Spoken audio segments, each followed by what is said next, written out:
ہاں جی، یہ یا ہے، یا کے اوپر یہ جو لگی ہوئی ہے دال نما، اس کا نام ہے جزم، ٹھیک ہے۔ یہ جزم جس بھی حرف کے اوپر بھی آئے اس حرف کو ساکن کرتے ہیں، یعنی کہ اس کے اوپر کوئی زبر زیر پیش نہیں ہوگی، یعنی وہ سکون والا حرف ہوگا، ٹھیک ہے، اس کو ساکن کر دیتے ہیں۔ اب یہ جزم آئی ہے یا کے اوپر، جب یہ جزم یا کے اوپر یا کے اوپر آتی ہے تب اس کا قاعدہ علیحدہ ہوتا ہے، ٹھیک ہے، یعنی کہ یا ساکن ہو، اس سے پہلے زبر ہو، یا ساکن ہو اس سے پہلے زبر ہو، تو اس حرف کو لین کہتے ہیں۔ اب لین کا مطلب کیا ہے؟ مطلب یہ ہے کہ ہم نے اس لفظ کو پڑھنے کے لیے اس کو نرمی سے پڑھنا ہے، کھینچ کے بالکل نہیں پڑھنا، نہ تو جھٹکا لگانا ہے، ٹھیک ہے۔ اب کس طرح پڑھیں گے؟ کاف یا زبر کئی، یعنی کہ ہم نے اس طرح کئی لمبا نہیں کرنا، کئی جھٹکا بھی نہیں لگانا۔ کیسے پڑھنا ہے؟ کئی، ہاں جی، جب بھی یا ساکن ہو اور اس سے پہلے زبر ہو تو ہم نے اس حرف کو نرمی سے ہی پڑھنا ہے، کھینچ کے بالکل نہیں پڑھنا۔ نحمده ونصلي على رسوله الكريم اما بعد فاعوذ بالله من الشیطان الرجیم بسم اللہ الرحمن الرحیم۔ السلام علیکم ورحمۃ اللہ وبرکاتہ۔ امید ہے آپ سب خیریت سے ہوں گے، انشاءاللہ جہاں ہوں گے ایمان اور صحت کی نعمت سے مالا مال ہوں گے۔ ہاں جی، تو آغاز کرتے ہیں ہم اپنے آج کے سبق کا دعاؤں کے ساتھ، تو چلیے شروع کرتے ہیں۔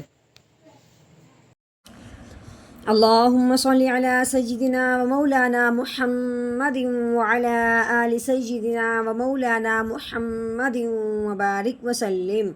رب اشرح لي صدري ويسر لي أمري واحلل عقدة من لساني يفقهوا قولي، رب زدنا علما، رب زدنا علما، رب زدنا علما۔ اعوذ باللہ من الشیطان الرجیم، بسم اللہ الرحمن الرحیم۔ یہ واو ہے، واو کے اوپر جو لگی ہوئی ہے اس کو زبر کہتے ہیں، ٹھیک ہے، واو زبر وا، ٹھیک ہے، واو زبر وا، واو کی آواز گلائی سے نکالنی ہے۔ آگے یہ الف ہے، الف کے نیچے کیا لگی ہوئی ہے؟ زیر۔ تو یہاں یہ بات سمجھنے والی ہے کہ الف کے اوپر زبر زیر پیش آ جائے تو اس الف کو الف نہیں پڑھتے، اس الف کو حمزہ پڑھتے ہیں۔ اب یہ الف کے نیچے زیر آنے کی وجہ سے اس الف کو الف نہیں بلکہ حمزہ کہنا ہے، تو کیسے پڑھیں گے؟ حمزہ زیر ای، وا ای، کیسے پڑھیں گے؟ وا ای، جو حرف آئے گا اس کی ویسی واضح کر کے بعد نکالنی ہے۔ آگے یہ لام ہے اور یہ چھوٹی یا، جو چھوٹی یا ہے یہ پڑھنے میں نہیں آئے گی، صرف لکھنے میں آئے گی، ٹھیک ہے۔ آگے یہ جو الف ہے یہ بھی پڑھنے میں نہیں آئے گا کیونکہ اگلے حرف پہ یہ جو لگی ہوئی ہے دال نما، اس کو جزم کہتے ہیں۔ یہ جزم جس حرف کے اوپر بھی آتی ہے وہ پچھلے والے کو اپنے ساتھ ملا لیتی ہے۔ اب یہ زبر لام کے اوپر لگی ہوئی ہے، ٹھیک ہے، اب ہم نے زبر کو، لام والے زبر کو اس کے ساتھ ملانا ہے، لام کے ساتھ جس کے اوپر جزم لگی ہوئی ہے، ٹھیک ہے۔ اب یعنی یہ یا کے اوپر بھی کچھ نہیں لگا ہوا، الف کے اوپر بھی کچھ نہیں لگا ہوا، اس لیے ہم نے لام کو اگلے لام کے ساتھ ملانا ہے جس کے اوپر یہ جزم لگی ہوئی ہے، ٹھیک ہے۔ تو کیسے پڑھیں گے؟ لام لام زبر لل، ٹھیک ہے، وائلل، یہ جزم والا حرف جو ہوتا ہے جس حرف کو بھی اوپر بھی آتا ہے اس حرف کو ساکن کہتے ہیں۔ جو ساکن حرف ہوتا ہے وہ پچھلے والے کو اپنے ساتھ ملا لیتا ہے۔ اب یہ ساکن حرف لام بنتا ہے تو ہم نے لام کو لام کے ساتھ ملا دیا۔ آگے یہ جیم ہے، جیم کے نیچے کیا لگی ہوئی ہے؟ زیر، تو کیسے پڑھیں گے؟ جیم زیر جی۔ یہ با ہے، با کے اوپر لگی ہوئی ہے زبر، اور آگے یہ کیا ہے؟ الف، ٹھیک ہے، الف سے پہلے زبر آ گئی۔ یہاں یہ بات سمجھنے والی ہے کہ الف ہو اور اس سے پہلے زبر ہو، الف ہو اس سے پہلے حرف پہ زبر ہو تو اس حرف کو ایک الف کے برابر لمبا کر دیتے ہیں، ٹھیک ہے۔ اب زبر کس کے اوپر آئی ہے؟ با کے اوپر، تو اب ہم نے کیا کرنا ہے؟ با کو ایک الف کے برابر لمبا کرنا ہے۔ کیسے پڑھیں گے؟ با الف زبر با، جی با، ٹھیک ہے، جی با۔ یہ لام ہے، لام کے نیچے زیر لگی ہوئی ہے، تو کیسے پڑھیں گے؟ لام زیر لی، جی بالی، ٹھیک ہے، یہ کاف ہے، کاف کے اوپر جو لگی ہوئی ہے یہ زبر ہے، آگے یہ یا ہے، اس کے اوپر جو لگی ہوئی ہے اس کو جزم کہتے ہیں، ٹھیک ہے، ابھی ہم نے پیچھے بھی پڑھا تھا۔ یہ جزم جس حرف کے اوپر بھی آتی ہے اس حرف کو ساکن کرتے ہیں، ٹھیک ہے، اب یہ جزم یا کے اوپر آئی ہے تو اس کا مطلب ہو گیا یا ساکن ہو گیا۔ دوسری بات سمجھنے والی یہ ہے کہ جب بھی یا ساکن ہو اور اس سے پہلے زبر ہو، یا ساکن ہو اس سے پہلے زبر ہو تو اس کو لین کہتے ہیں۔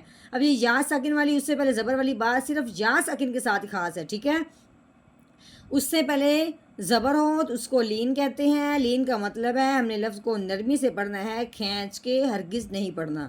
تو کیسے پڑھیں گے؟ کاف یا زبر کئی، کیسے پڑھیں گے؟ کئی۔ آگے یہ فا ہے، فا کے اوپر کیا لگی ہوئی ہے؟ زبر، تو کیسے پڑھیں گے؟ فا زبر فا، کئی فا، ٹھیک ہے، کئی فا۔ یہ نون ہے، نون کے اوپر کیا لگی ہوئی ہے؟ پیش لگی ہوئی ہے، ٹھیک ہے، نون پیش نون۔ یہ صاد ہے، صاد کے نیچے زیر لگی ہوئی ہے، صاد زیر سوئی، نو سوئی۔ یہ با، با کے اوپر لگی ہوئی زبر، آگے یہ تا، تا کے اوپر لگی ہوئی ہے جزم، یہ جزم آئی ہے تا کے اوپر تو یہ ہو گیا تا ساکن، ٹھیک ہے، ساکن حرف ہوتا ہے وہ پچھلے والے کو اپنے ساتھ ملاتا ہے۔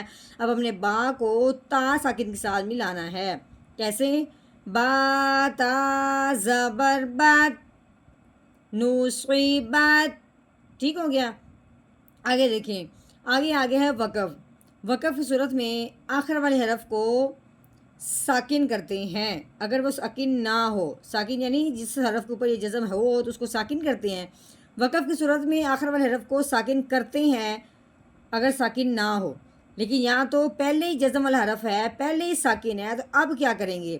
تو اب کرنا یہ ہے کہ اس کو پڑھتے وقت کوئی تبدیلی نہیں کرنی، اس کو ویسے کہ ویسے ہی رہنے دینا ہے، ٹھیک ہے، لیکن صرف ہم نے اپنا لہجہ بدلنا ہے کہ یوں نیچے کی طرف لہجہ لے کے آنا ہے جس سے ہمیں معلوم ہو جائے ہماری بات یہاں پہ مکمل ہو گئی ہے۔ تو کیسے پڑھیں گے؟ با تا زبر بات، نو سوئی بات، آگے وقف، نو سوئی بات، ٹھیک ہے، اب آواز نیچے کو آئی ہے بات ختم کرنے کی علامت میں، نو سوئی بات، ٹھیک ہے۔ اب مکمل آیت کا توڑ کرنے کے بعد اب ہم نے کرنا ہے اس کا مکمل جوڑ، وہ بھی روانگی کے ساتھ۔ کیسے پڑھیں گے؟ اعوذ باللہ من الشیطان الرجیم، سورۃ الغاشیہ، مکیہ، بسم اللہ الرحمن الرحیم۔ وَإِلَى الْجِبَالِ كَيْفَ نُصِبَتْ، وَإِلَى الْجِبَالِ كَيْفَ نُصِبَتْ،